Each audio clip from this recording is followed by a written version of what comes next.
berkenalan dengan para narasumber dan juga kolaborator pagi hari ini. Silakan di rename semua nama agar bisa kita lihat identitasnya. Oke, terima kasih. Baik, bisa kita mulai Pak Depan. Baik, pertama-tama saya mengucapkan selamat pagi dan selamat bertemu di media Zoom ini, dan kita dari lintas kota, lintas daerah, dan lintas pulau ini bahkan. Kayaknya Bu Arum ini sedang di Bali, saya sedang di Bandung. Jadi memang kondisi sekarang ini luar biasa, kita bisa remote dari berbagai daerah, dari berbagai kota, tetapi dengan satu tujuan, yang pagi hari ini kita akan mencoba melihat, belajar, dan juga memahami isu seputar kesejahteraan hewan. Dan kita melihat bahwa tingkatan manusia itu juga diukur dari sejauh mana manusia itu menghargai alam dan lingkungan. Jadi termasuk hewan ini merupakan bagian ciptaan Tuhan yang justru harus dirawat dan dilindungi ya. Jadi kesejahteraan manusia itu juga tidak lepas dari kesejahteraan hewan. Dan pada pagi hari ini kita sudah berbahagia bertemu dengan Dr. Mary yang sudah sangat kemana-mana, sudah sangat terkenal karena taking care dengan semua terkait dengan kesejahteraan hewan ini. Kalau teman-teman Google pasti ketemu. Kemudian juga dengan Mas Rizka dari Google Plus yang nanti akan menjadi klien teman-teman semua untuk menjalankan strategi communications campaign selama 1 semester. Google Plus sudah menjadi klien sudah hampir mungkin lebih dari 3 kali ya, atau 3 kali ya, 3 kali. Jadi 3 tahun. Itu luar biasa, dan ternyata banyak kesaksian atau banyak testimoni dari teman-teman yang mengerjakan proyek-proyeknya buku ini sangat menikmati gitu ya. Yang terakhir kemarin saya lihat mereka bahkan membuat offline kegiatan, dan itu luar biasa karena diviralkan, disebarkan di media sosial. Pagi hari ini nanti kita akan memulai dengan kuliah umum untuk Dr. Mary. Kita punya waktu 1 jam, mungkin kita bisa presentasi sekitar 30 menit atau mungkin nanti dilihat waktunya, dan setelah itu ada Q&A session. Baik, untuk tidak berlama-lama kita akan mendengarkan paparan dari Dr. Mary. Kami persilakan, Dokter. Siap. Terima kasih banyak Pak Agus atas kesempatannya. Saya mohon izin untuk share screen presentasi saya. Ditunggu. Siap.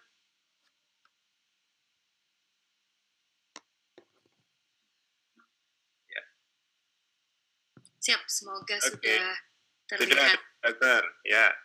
Siap. Sangat jelas kuda poninya. Itu kuda poni ya? Ini kuda delman. Oh, delman. Oh iya, kasihan banget ya. Ya, monggo Dokter. Siap, terima kasih. Baik, terima kasih sebelumnya. Perkenalkan, saya Mary Ferdinandes, saya dokter hewan dan juga direktur dari Domestic Jakarta Animal Aid Network, atau yayasan kami namanya Jalan Kesejahteraan Hewan secara legal. Terima kasih atas kesempatannya dari Departemen Ilmu Komunikasi Universitas Atmajaya Yogyakarta. Ya, maaf, Dokter. Kalau saya rekam berkeberatan tidak? Oh, silakan, Bapak. Silakan. Siap. Ya. Saya rekam, ya. Siap.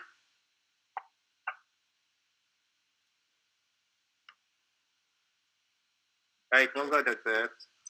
Baik. Siap, terima kasih. Saya ucapkan terima kasih kembali ya kepada Pak Agus dari Departemen Ilmu Komunikasi Universitas Atmajaya Yogyakarta, dan juga kepada rekan kami, founder Google Plus, Bapak Rizka, atas kesempatannya dan kerjasamanya. Pada pagi hari ini, perkenalkan saya Mary Ferdinandas, saya dokter hewan dan direktur dari Domestic Jakarta Animal Health Network.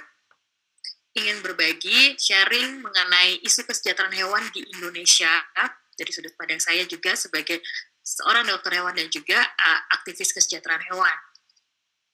Saya ingin sharing mengenai apa itu kesejahteraan hewan dan mengapa ini penting untuk kehidupan dan dunia yang lebih baik.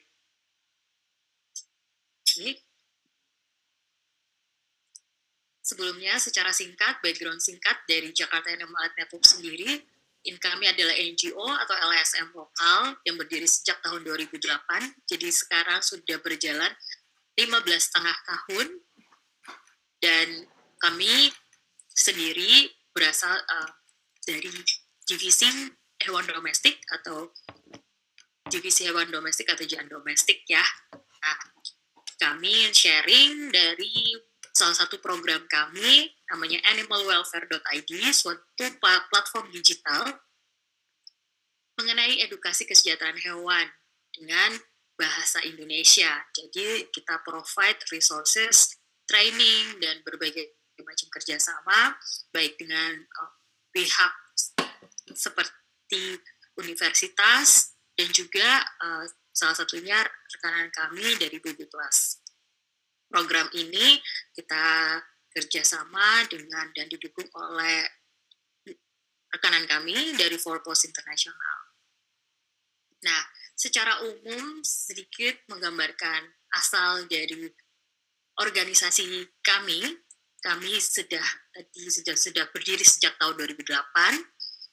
Kami LSM lokal dan kita punya misi untuk meningkatkan dan memperbaiki kesejahteraan hewan di Indonesia.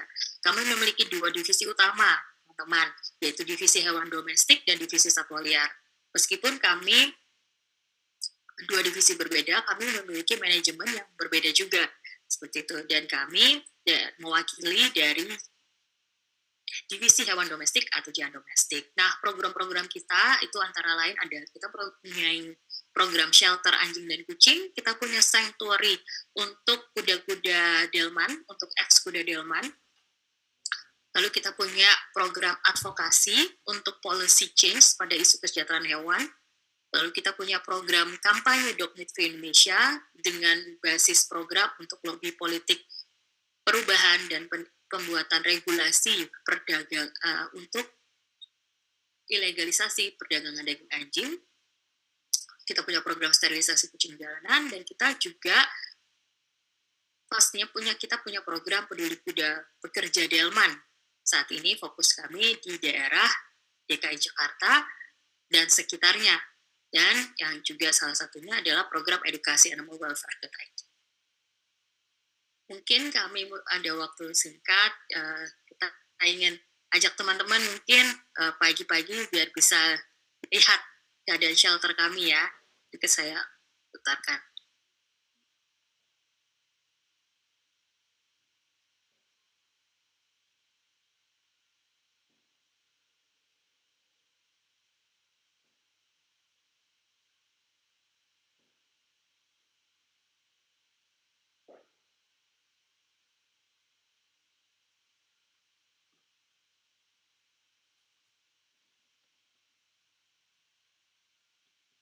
Maaf dok, share sound-nya juga mungkin dok.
Soundnya memang nggak ada ya dok?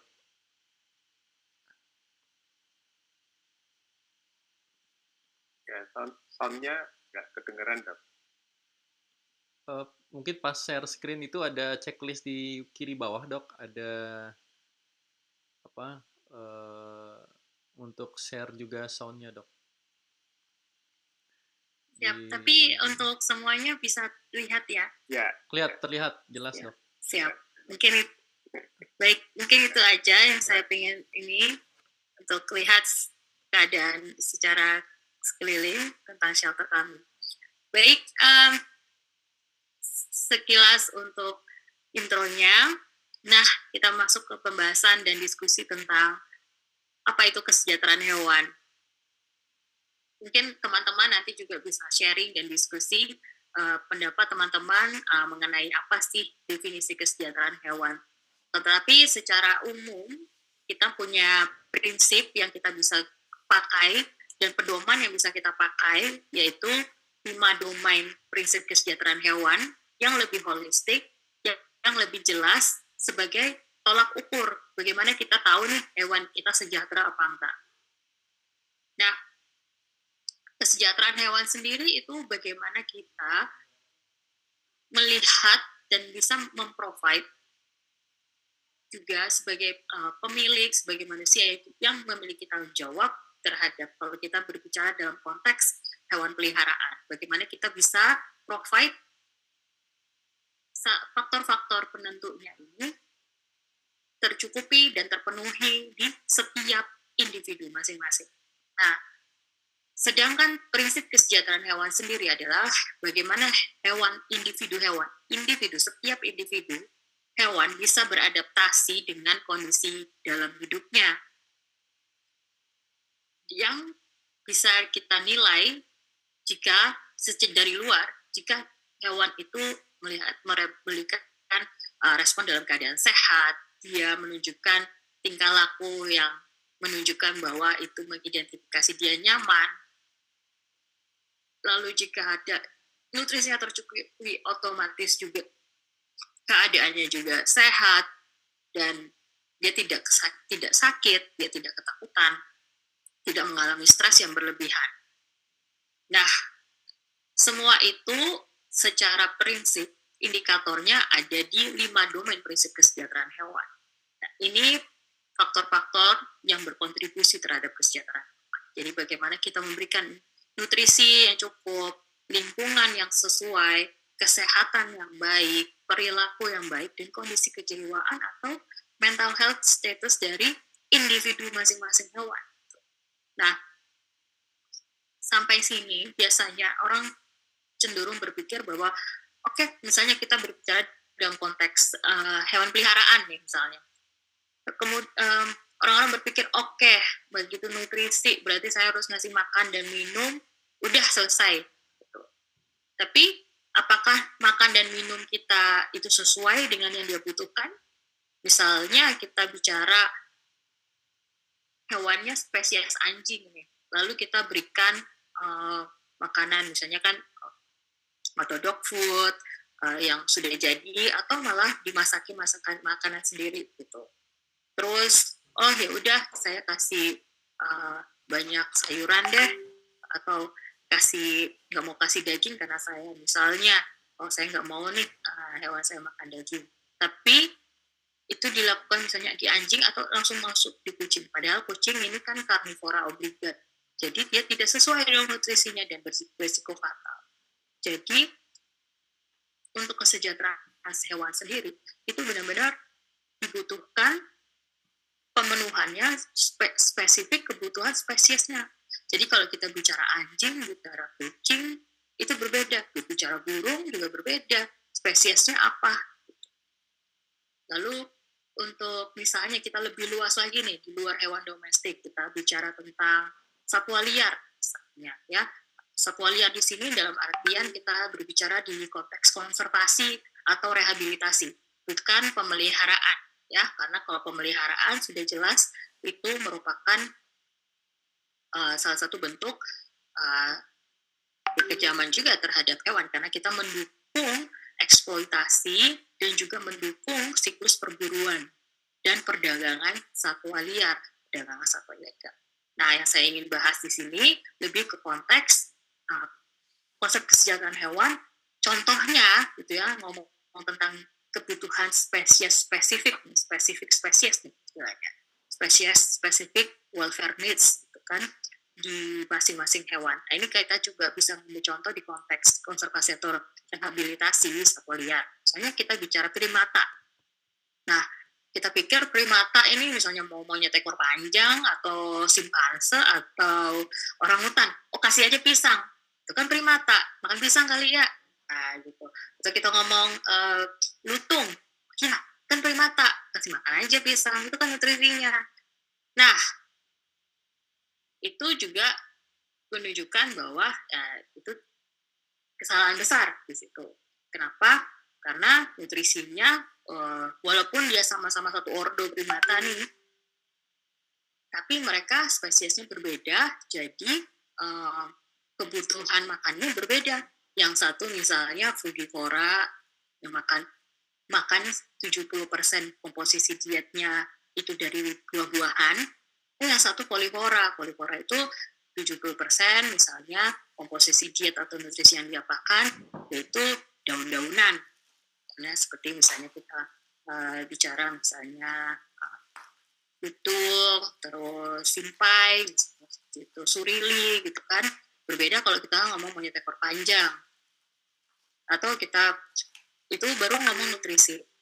Lalu bagaimana kebutuhan tingkah laku. Nah, tingkah laku sendiri yang berbeda, misalnya kalau kita lagi ngomong satwa liar ya konteksnya, misalnya monyet ekor panjang dengan monyet ekor panjang dengan orangutan, itu beda kebutuhan tingkah laku sosialnya. Di monyet ekor panjang mereka merupakan hewan sosial, hewan kelompok. Nah, kalau di orangutan mereka hewan yang hidup sendiri, soliter. Mereka jantan dan betina bertemu hanya saat musim kawin. Kemudian setelah itu orangutan betina akan membesarkan anaknya sampai anaknya siap untuk membuat dan membentuk keluarganya sendiri. Seperti itu. Jadi ada kebutuhan-kebutuhan spesies yang berbeda. Lalu anjing dan kucing. Anjing senang di dalam kelompok. Tapi kalau misalnya kucing itu lebih hewan yang komunal. Dia hanya akan berkelompok misalnya untuk melakukan misalnya untuk makan tertentu ya. Tapi kalau untuk sendiri dia cenderung untuk sendiri ya, untuk sehari-harinya. Lalu juga misalnya hamster juga seperti itu, dia tidak bukan hewan kelompok. Ya, jadi hal-hal seperti itu tuh ternyata ada loh di hewan. Dan ini ada ilmunya, ini scientifically proved, dan inilah indikator mengapa kesejahteraan hewan penting kita tahu. Karena lagi-lagi ya, konsep ini adalah kita hidup ini berdampingan. Ya, kita tidak hanya manusia aja sendiri di dunia ini. Kita hidup dalam satu ekosistem. Kita butuh peduli dengan lingkungan, kita butuh peduli dengan hewan, kan semuanya saling terkait. Makanya ada konsep One Health atau satu kesehatan. Kenapa? Misalnya kita peduli kesejahteraan hewan, karena kaitannya juga nanti pada hasil akhirnya adalah hewan itu akan sehat secara mental, sehat secara fisik. Dan begitu banyak penyakit yang dapat ditularkan dan menularkan dari hewan ke manusia atau manusia ke hewan. Jadi kita butuh hewan itu sejahtera, hewan itu sehat. Sama dengan lingkungan, kita juga butuh lingkungan kita itu sehat. Karena sumber daya sekeliling kita ya kita juga butuh itu dalam keadaan sehat gitu. Makanya kenapa isu climate change itu sangat vital dibahas gitu, karena semuanya saling terkait. Kita butuh air yang bersih, kita butuh tanah yang sehat, kita butuh udara yang bersih. Ya kita tahu mungkin kalau teman-teman yang di Yogyakarta belum terlalu merasakan mengenai situasi polusi udara yang sangat mencemaskan di wilayah Jabodetabek, itu yang terjadi saat ini. Nah, itulah mengapa kita perlu kesejahteraan hewan kesejahteraan lingkungan, kesehatan lingkungan, karena kesehatan sangat berpengaruh dalam konsep kesehatan manusia pada. Nah, dalam situasi saat ini ya, informasi itu kan sebenarnya sudah tersedia secara mudah gitu, teman-teman tinggal googling, kita sudah tahu isu-isu terkini. Tapi sebenarnya ya, saat kita tidak peduli, itu adalah merupakan kita juga melakukan tindakan yang sama besarnya gitu ya, kekerasan pada besarnya gitu. Seperti kayak misalnya kita tahu bahwa sesuatu sedang terjadi, kekerasan sedang terjadi, misalnya di tetangga kita, tapi kita memilih, kita kan punya pilihan untuk kita membantu, kita menolong, atau kita tidak peduli. Tapi sebenarnya yang paling kita bukan hanya pelaku kekerasan yang paling berat di sini, tapi juga kita yang memilih untuk tidak peduli. Kita tahu terjadi saat ini banyak, ya kita perlu ambil sikap untuk membantu, untuk jangan mengambil ketidakpedulian. Karena kita sendiri saat ini ya merupakan salah satu negara yang memiliki peringkat tertinggi nih dalam upload dan sosial media, kekerasan di sosial media. Sedangkan penting sekali punya rasa empati terhadap hewan, terhadap lingkungan, karena juga ini contohnya di anak misalnya, ini tidak bisa berempati itu akan menyebabkan gangguan juga psikologis ke depannya dan membuat kecenderungan untuk kejahatan-kejahatan selanjutnya. Nah, ini contoh-contoh kasus ya, isu-isu pelanggaran, kekerasan juga di hewan ya. Saya maaf pagi-pagi, tapi kita harus menunjukkan konten grafik, tapi ini realitanya. Ini ada semua, dan kita saat ini terjadi di Jakarta dan sekitarnya gitu ya. Dan ini juga representatif yang terjadi di seluruh wilayah Indonesia. Ini bukan kita lagi ngomong satu wilayah, satu kota, tapi ini yang terjadi. Kan teman-teman juga bisa lihat banyak sekali kasusnya. Ini adalah contoh-contoh kasus yang kami tangani. Ada Wesley ya, seekor anjing Great Dane yang dirantai selama 3 tahun sampai teman-teman bisa lihat rantainya masuk ke dalam leher. Lalu juga kasus-kasus penyiksaan yang sengaja dibuat sosial media.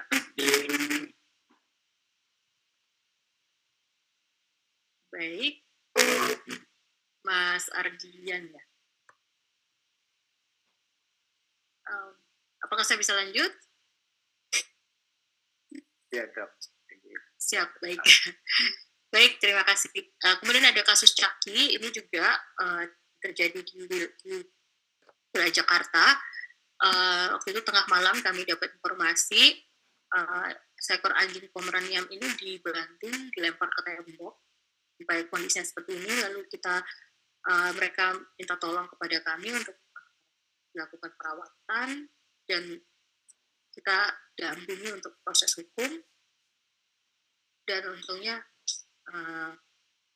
dia masih bisa selamat, dan kita bersyukur dia masih bisa selamat, bisa diselamatkan.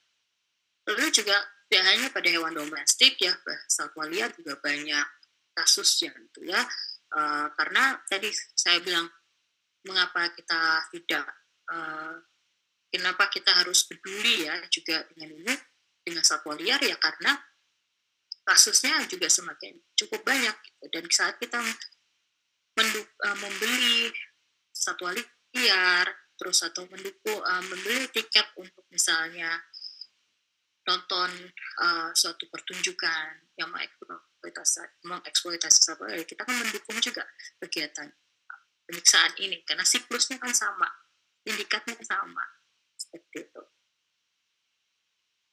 Lalu isu lain adalah isu di perdagangan daging anjing. Ini kita ingin share sedikit mengenai apa yang kita lakukan pada bulan November kemarin bersama Polres Kabupaten Sukoharjo, ya dekat Jogja ya, maksudnya ya di Jawa Tengah. Ya, kita melakukan penggerbekan rumah jagal anjing tertua di Dusun Wiroragen di Kabupaten Sukoharjo. Dan kita mendampingi kasus ini juga selain merescue, kita juga mendampingi sehingga pemilik rumah jagal dan pemilik truknya mendapatkan vonis pidana hingga 18 bulan pidana kurungan. Dan ini memberikan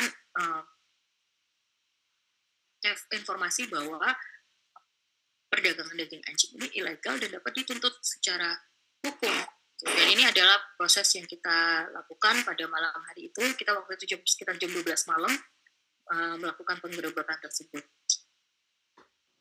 Dan hasil akhirnya kita bisa membawa anjing-anjing tersebut dan kita mendapatkan rumah untuk 45 ekor anjing tersebut ke Kanada. Jadi kita terbangkan mereka ke Kanada.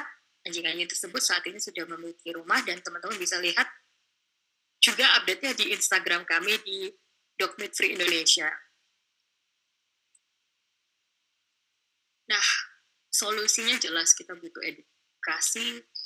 Lalu juga saat ini kita juga bersyukurnya ada revisi KUHP, undang-undang KUHP-nya yang sudah direvisi dan memberikan efek jerah yang lebih cukup besar. Dan kita percaya prinsipnya adalah pendekatan holistik itu akan membawa lebih banyak perubahan, ya pendekatan dari isu-isu apapun. Jadi kita tidak bisa menyelesaikan suatu isu hanya dari satu faktor saja, dari satu aspek saja. Kita butuh menyelesaikan secara keseluruhan. Kita percaya bahwa kalau perubahan itu butuh waktu, proses, ya. Kita bisa melihat gitu ya bahwa suatu perubahan tidak bisa serta-merta dijalankan dalam satu hari selesai. Tapi kita butuh proses, dan proses itu yang akan memiliki dampak yang lebih besar dan permanen. Dan bagi kita ada prinsip yang kita bisa terapkan di isu kesejahteraan hewan itu sendiri. Ada 5 konsepnya, ada 5 aspek yang harus dilakukan, yaitu aspek edukasi, kita harus kolaborasi, kita harus berikan informasi melalui bentuk pelatihan, training, ya. Tapi kita juga perlu adanya hukum, adanya regulasi yang mendukung, tapi juga harus ditegakkan karena regulasi tanpa penegakan hukum tidak ada artinya. Dan kita juga jangan lupa exposure ke media, sosial media, jurnalis, itu penting. Nah, kolaborasi itu penting karena sama-sama akan lebih baik dan punya outreach yang lebih besar. Ini adalah contoh-contoh kerjasama dengan pemerintah. Pemerintah ini juga salah satu kegiatan dengan Bapak Gubernur Jawa Tengah saat itu, Bapak Ganjar Pranowo, dengan juga lintas sektoral, kepolisian. Lalu juga tadi perlu regulasi, tapi juga harus ditegakkan. Lalu edukasi yang jelas, kita juga harus provide pelatihan atau training, dan perlu ada exposure. Nah, kenapa dalam isu kesejahteraan hewan ini kita perlu konsep pendekatan solusi holistik? Ya karena jelas itu akan lebih, satu, kita profesional karena kita bertanggung jawab akan masalah yang kita angkat dan komitmen sesuai kapasitas kita mengawal hingga akhir. Lalu lebih progresif karena kita menentukan target perubahan nyata yang permanen dan dapat diaplikasikan ke setiap aspek. Lalu pendekatan holistik itu juga lebih terintegrasi karena semua aspek kan dijalankan sama-sama. Jadi saat yang kita ingin sampaikan di sini, saya juga sharing dari sisi atau sudut pandang sebagai aktivis juga dari NGO, adalah saat kita menyampaikan keprihatinan kita, concern kita terhadap suatu isu mengenai isu kesejahteraan hewan, ya, terutama karena kami dari lembaga kesejahteraan hewan, kita juga harus siap memberikan solusi. So, misalnya kita memberikan, saya concern dengan situasi kuda delman di Jakarta misalnya. Kita tidak boleh hanya, saya ingin sampaikan, kita jangan hanya memberikan, ini pemerintah, ini masalahnya, tolong selesaikan. Nah, konsepnya yang kita ingin bagikan adalah tidak seperti itu. Kita butuh sama-sama nih, Karena kita juga bagian dalam suatu komunitas, bagian dari masyarakat. Kita saat kita menyampaikan satu masalah, ya kita harus memberikan solusi. Jadi kita informasikan solusi apa yang bisa kita sampaikan. Jadi itu akan menciptakan hubungan yang lebih baik juga ya, terutama terhadap pihak berwenang, pihak yang memiliki kewenangan, dan kita juga sebagai bagian dari masyarakat bisa ambil peran aktif gitu. Jadi kita tidak hanya menuntut, tapi kita juga memberikan solusi dan kita mencoba memberikan perspektif baru yang secara holistik. Kira-kira seperti itu. Nah, dan kita ada website yang kita bangun ini, animalwelfare.id, nanti teman-teman juga bisa mulai dicari, diketik alamat ini, dan bisa mendapatkan resources yang kita buat bersama teman-teman profesional lainnya, sesuai expertise-nya, terkait informasi kesejahteraan. Dan saya ucapkan terima kasih atas perhatiannya dan waktunya buat teman-teman semua. Saya kembalikan kepada Pak Agus, waktu dan tempat. Terima kasih. Terima kasih Dr. Mary yang sudah mengajak kita untuk betul-betul mencoba memahami dan memaknai ya realitas kehidupan dari sisi hewan. Berarti sebetulnya kita juga sedang berusaha memahami realitas kehidupan dari sisi manusia.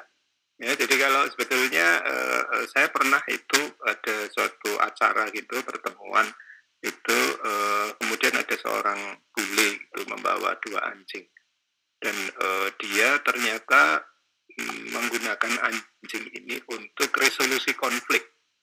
Jadi menarik sekali, bahkan ternyata sudah keliling dunia dia. Itu di medan perang itu anak-anak itu dikumpulkan terus kemudian diajak untuk berinteraksi dengan anjing-anjingnya itu. Dan ternyata dengan begitu anak-anak ini tumbuh rasa kasih sayang.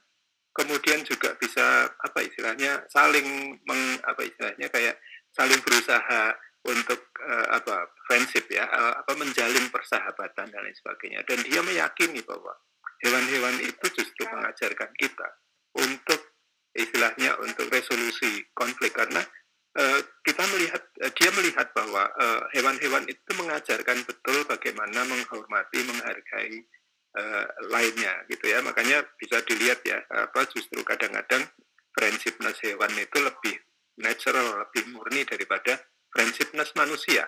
Jadi itu yang tadi disampaikan oleh Dr. Mary itu betul-betul juga serius masalah ini.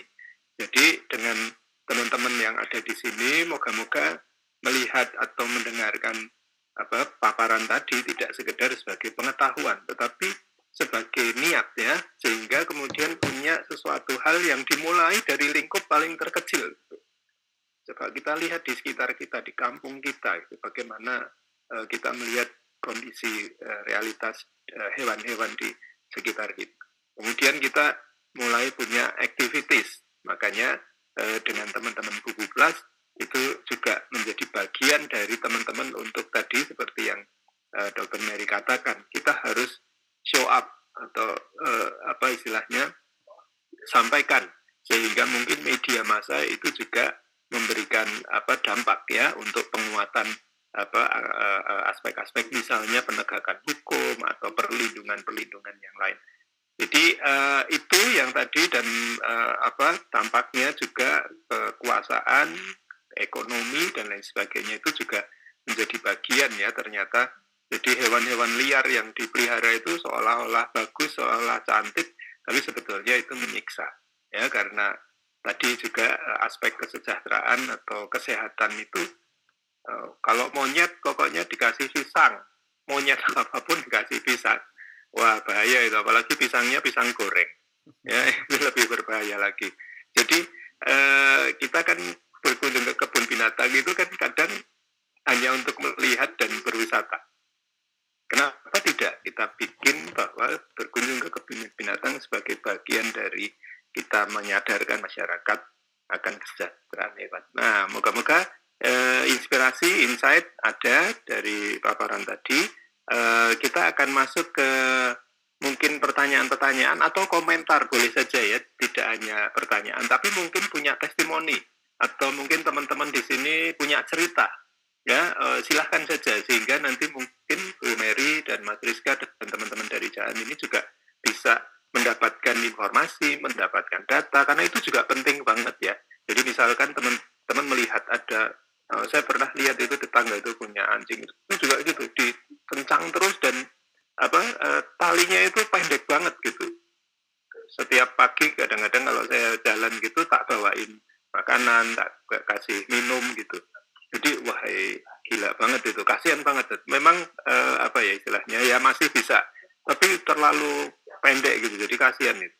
Nah hal-hal seperti itu dan saya kemudian sampaikan ke pemiliknya itu, terus kemudian sekarang sudah dilepas talinya, tapi di dalam dikasih rumah-rumahan gitu. Tadinya itu enggak, gitu. Jadi hujan ya kehujanan gitu. Jadi ini hal-hal yang memang harus ada action ya, tidak sekedar knowledge, pengetahuan atau awareness gitu.